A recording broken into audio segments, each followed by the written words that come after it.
let's choose a word. Someone said fun, and that's a good one. Let's take a little softer one. Ease. Just hold the idea of ease. Ease. And when you think about ease, fill it in with other words that remind you of ease, like relax and easy and soft and gentle and what else? Trust, letting go, comfortable. Now you're focusing. You're focusing. And it seems to most people like, oh yeah, blah, blah, blah, blah, blah, blah, blah. But this is the work. Because you were born, you have seen, you have explored, you have experienced the contrast, you've given birth, you've put it in the vortex, it's in the vortex. Now it's time to prepare the environment that allows what's in the vortex to flow into your experience. And so start with that feeling of ease. Now, as the momentum begins coming and you stay in the flow, now you will be inspired. This is what we really want to say to you.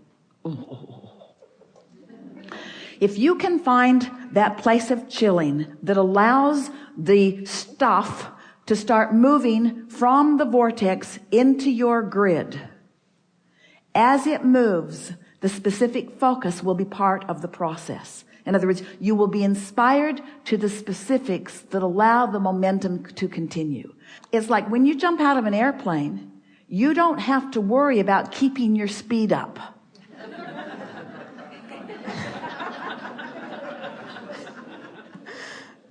Or when you're on an incline, you stop pedaling usually.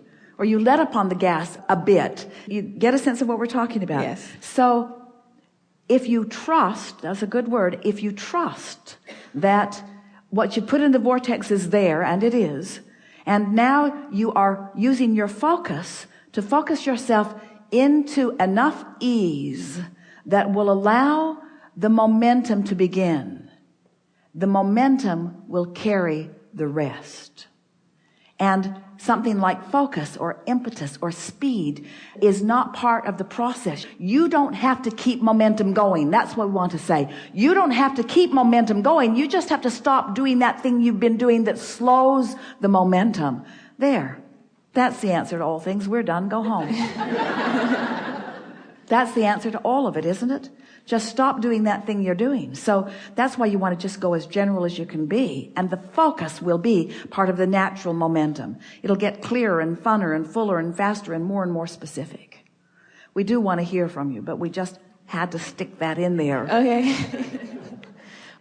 I'm really excited about all the choices that I've been making in my life, and I'm looking forward to my future. I feel like I have something amazing to accomplish, to do, to experience. Yeah. And the specifics of it will show itself to you. And if you can resist the temptation to become impatient in the not being able to spell it out, and hold yourself in that general expectant place of trusting that it's coming, then everything will unfold in such a beautiful way. Is there a way I can just kind of like slow it down for myself? Because I see these things before me. That's what we were demonstrating here. In other words, first you have to know why you might want to slow it down. And you only want to slow your focus down if your focus is causing you to be so specific that you're beginning to feel a little bit of discomfort. In other words, it's keeping your ear to the ground on how you feel. And in the moment that you feel a little dis-ease, go general with your statements. That's when you want to back up. I'm on track. Everything's all right. Don't have to worry about this. The momentum will be natural. I don't have to create the momentum. It's not my job to fill my grid in. I've done the work. I came and I explored and I put stuff in my vortex and the cooperative components have been gathered. And now my singular work, it's what the art of allowing is. My singular work is to prepare my vibrational grid. You see, what happens is the more you relax and the more you meditate and the more you look for positive aspects and the more you allow yourself alignment with who you are, the more you'll click into that core grid. And when you click into that core grid, the energy that moves up through it is so powerful that, like our friend said, you become a magnet for things that you weren't a magnet for before.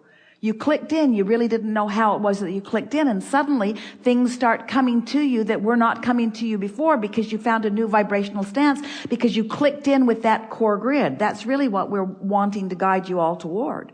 To understanding that everything that you are is radiating up through you if you will allow it. But you have to stop doing things that don't match it. So this may be a good picture. So your grid from your source is general in nature.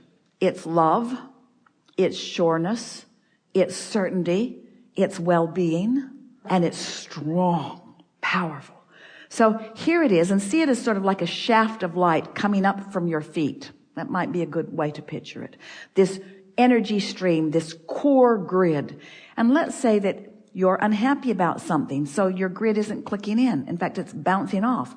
Or you're uneasy about something, or you're remembering a past experience that wasn't pleasant, or you're worried about not being prepared for something, so you're not allowing it. But then you sleep. And when you sleep, you stop offering a vibration. And when you stop offering a vibration, your grid comes into alignment. And when you awaken, there you are back in your power till you remember what happened. And then you sleep again and you come back into alignment with your core vibration. And then you wake up and you remember, got to go to work. Toys are all over the living room. And then you learn how to meditate. You quiet your mind. You stop thought. And as you stop thought, you stop resistance. And as you stop resistance, you come into alignment with who you are. And you don't really know what you're feeling, but you're feeling this detachment and this power, this really general. And in doing so, you've adjusted your vibration. Now, you're probably going to get back into your day and you're probably going to get out. But every time you chill, every time you relax, every time you meditate, every time you acknowledge what this feels like to be in alignment, it makes it easier for you to get there next time. Easier for you to get there next time. Until you begin to prepare, create, establish a pattern of vibration that is non-resistant. And as you establish this pattern of vibration that is non-resistant, now all of the things that you've been asking for in perfect timing flow just like water flows downhill right into your experience. And as they flow in, you begin to catch the momentum of those. Really, what we want to say to you, we think it is one of the most profound conversations that we've ever had. What we want to say to you is the only thing you ever need or want to focus on is focusing yourself out of resistance and into alignment.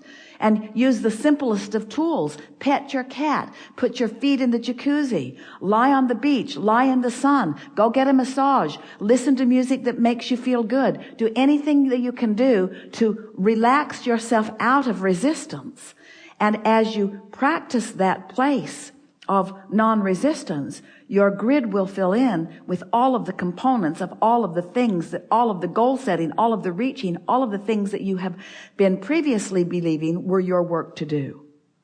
Did you hear what we just said? Yeah. Your only point of focus is preparing your grid.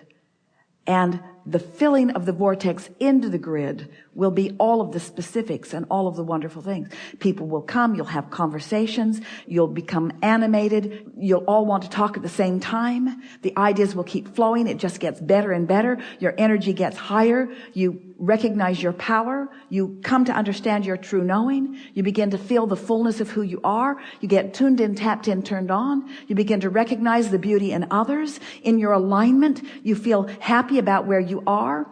You see the beauty wherever you are looking because in your alignment you are not able to see otherwise.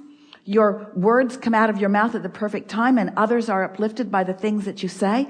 In other words, really friends, it all takes care of itself. All of this goodness and all of this advantage and all of this wholeness and all of this help that you're wanting to offer to others becomes just second nature. It happens to you because you did the only thing that mattered.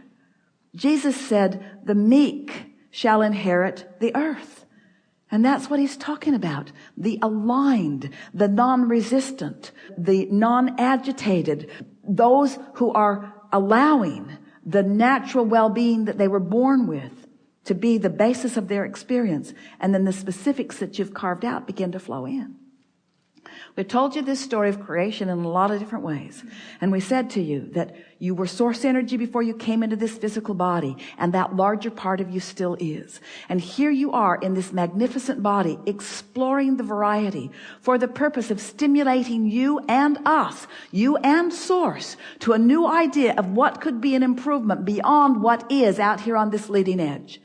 And so you have relationships and associations and experiences that cause you to ask for things that you have not experienced, and in many cases that no one has experienced. In other words, you're asking, you're taking thought beyond that which it has been before.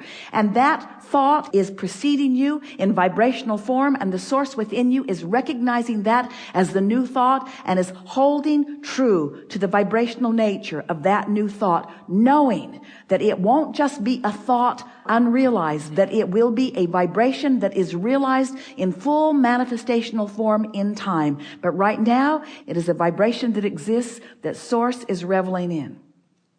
And then as you, since you've already done the work, you came, you sifted, you sorted, you knew what you didn't want, you knew what you did want. Now, rather than turning to the specifics of what you're asking for, you stand in reverence to the perfection of who you are, in appreciation to the earth that you live on and the people who surround you. You look for reasons to love, and you find reasons to praise and appreciate.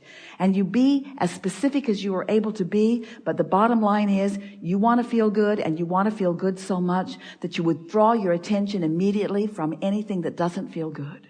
And as you find what does feel good, then that beam of light comes up from the core of that which you are, shines through you, and gives you a leverage of attraction beyond that which most anybody that you know around you is experiencing. Your point of attraction becomes so significant that only those good things that you have established and identified and put into your vortex then begin making their way into your experience with such precision, with such timing, with such humor, with such fun, with such abundance, that those who are watching you want to know what your secret, what your miracle is. What's happened to you? How is it that you stand as someone who is not apparently trying very hard, who is happy and looking for fun and experiencing so much good momentum? How would you explain it to them?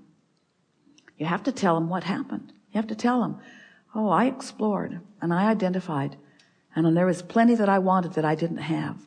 But I found that when I focused upon the absence of what I wanted, I felt so bad I just had to stop doing it. So instead, I just chilled out. I just trusted. I trusted in my goodness. I trusted in my wholeness.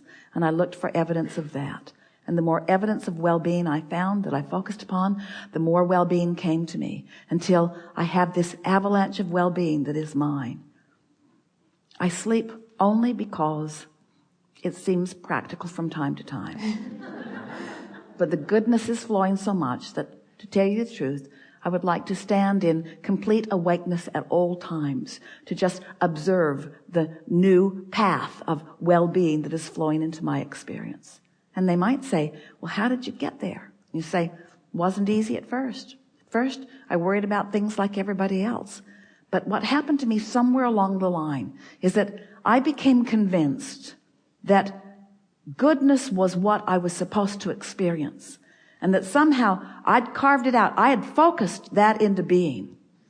And then I discovered that in my letting go of struggle, that in my yielding to well-being, even when it wasn't evident, that as I let that be my focus, to feel for well-being, even when it wasn't evident, that it made its way to my experience and became so evident and so obvious that now everyone sees the well-being of my being.